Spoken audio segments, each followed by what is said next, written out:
Tell me about Turkey and Israel. They're trading barbs at the moment. In your mind, if a conflict were to happen between Turkey, Israel, in Syria, for example, does that trigger Article 5? Well, let me say this.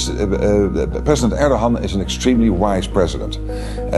And I completely concur also with what President Trump said about Erdogan, that he is a wise leader. He is there for years in this role and is his job. You don't think he'll be baited? He will avoid getting into a situation which gets out of hand. What if Mr. Netanyahu makes a conflict unavoidable? Yeah, let me not speculate on that, because in the end, let's not forget what happened on the 7th of October 2023, this terrible attack by Hamas on Israel. So it started not with Israel, but obviously, let me not